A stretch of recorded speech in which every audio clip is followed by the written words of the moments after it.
Place à présent à l'invité du journal. Mamina Massengo est reçue par Julie Sif.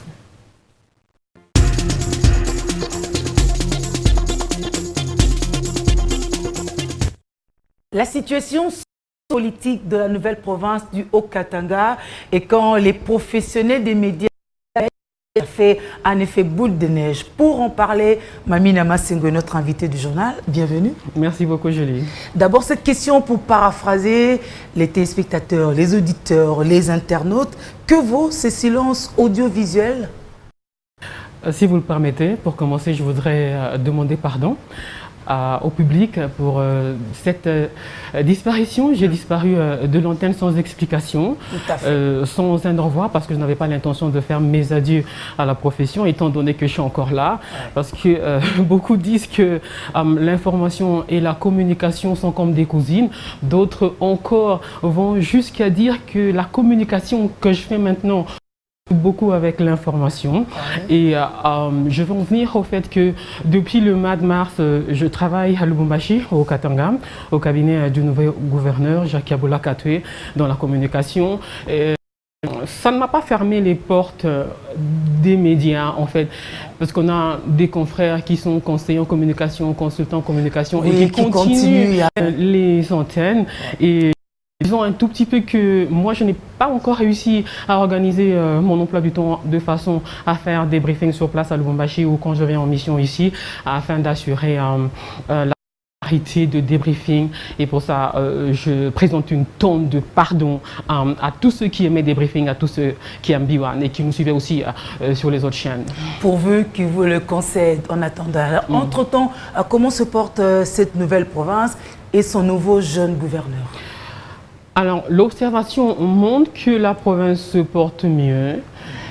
Quand on accède au pouvoir, c'est pour sortir les populations du faible pouvoir d'achat, de la misère, de la pauvreté. Et c'est ce que s'emploie à faire Jacques Yaboula Katoué depuis qu'il est là. C'est vrai qu'il y a des grands travaux en cours pour remettre en état les routes de desserte agricole qui permettront aux vivres de parvenir au centre de consommation. Il y a des hôpitaux en réfection, la sécurité ou l'insécurité si vous voulez, qui est une épine dans le pied des gouvernements qui se sont succédés à la tête du Haut-Katanga. Il a commencé par doter la police des moyens parce que vous savez le Haut-Katanga c'est environ 4 millions d'habitants et il n'y avait à son accession au pouvoir en mai dernier que 3 peuples.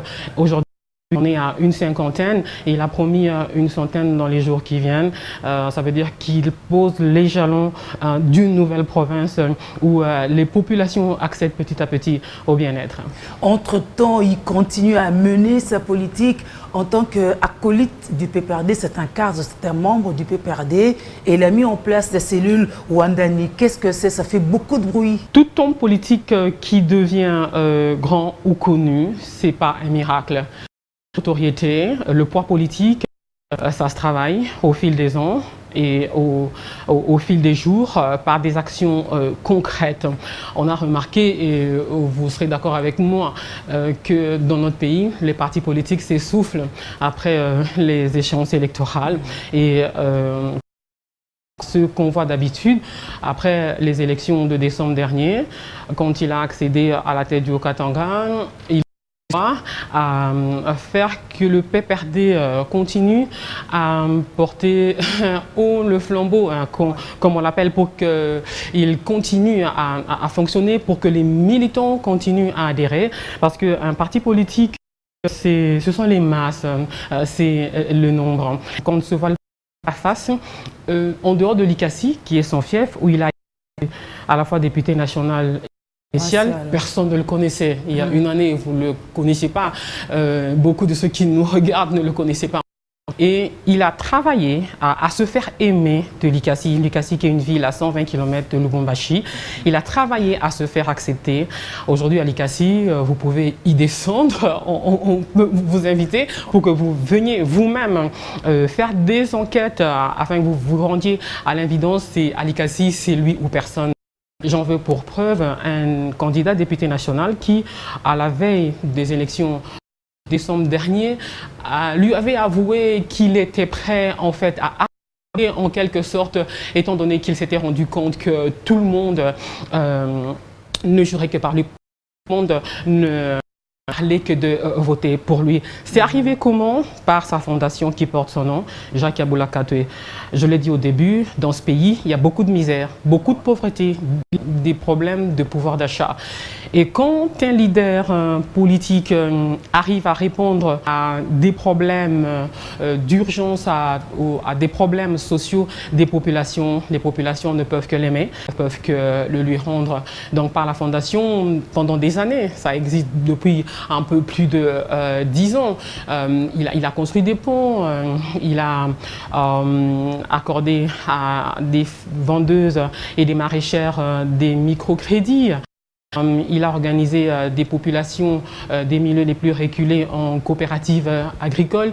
Il a fait un certain nombre de choses qui ont permis aux gens de se porter mieux, de sortir de la pauvreté. Et ce sont ces gens-là qui l'ont porté donc, aux élections. Il était tête de liste, il faut le souligner, Ali Kassi, député national et provincial, jusqu'à ce qu'il a été élu gouverneur. Et c'est ce qui l'a fait, qu'il veut faire maintenant de Lubumbashi et de tout le Haut-Katanga.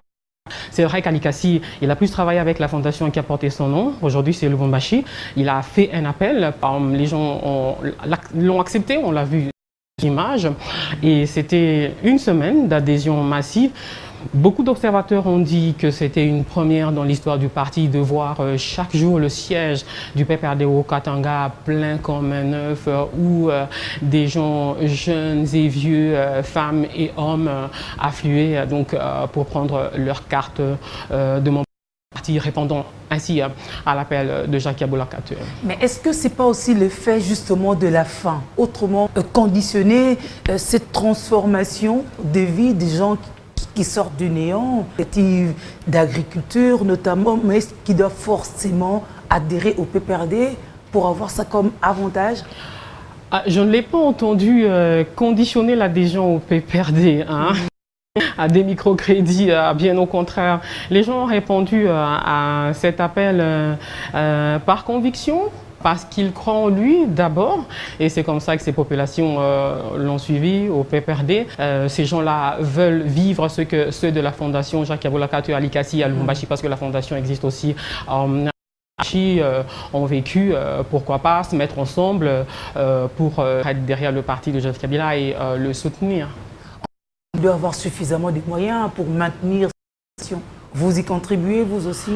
Eh bien, la fondation vit de ses cotisations. Je suis membre de la fondation depuis.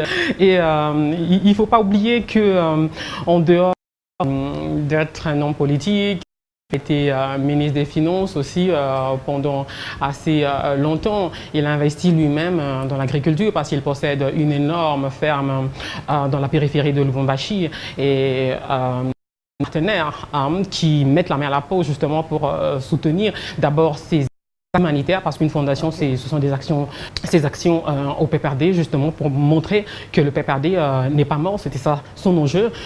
Que le PPRD n'est pas mort, que le PPRD existe toujours. Vous qui le suivez, vous qui êtes avec lui, Jacques Yaboula, quelles sont ses ambitions dans le délai? C'est une il est toujours là, mais à laquelle je n'ai pas forcément pensé. Eh ben, comme tout homme politique, je présume qu'il veut rester gouverneur de province aussi longtemps que possible. Et il veut diriger. Il a démontré qu'il en était capable, que les gens ont foi en lui, l'aiment, parce qu'en politique, comme je l'ai dit, il faut un capital de confiance pour maintenir le cap. Il faut un capital de confiance pour gagner les échéances et pour gagner les élections. Et les élections, ça dès la fin d'un cycle électoral. Nous, on a la culture de dernière minute en RDC. On fait tout à la veille. Et je présume, en le suivant, en le regardant, qu'il veut un tout petit peu faire autrement les choses, de commencer par préparer 2023 dès maintenant. Peut-être qu'il sera de nouveau candidat national. Pourquoi on l'appelle Wandani? Wandani en Swahili, ça veut dire quelqu'un de proche, quelqu'un d'interne, quelqu'un de familier, donc en lingala, si vous voulez, Mutuyakati. C'est ça, Wandani. Donc, bon succès à Wandani. Merci. Bien de bonnes choses. Merci beaucoup. Par rapport au travail que vous faites, à votre expertise de la vie que tu préfères et à très bientôt. Merci beaucoup. Voilà, monsieur, c'était l'invité du journal.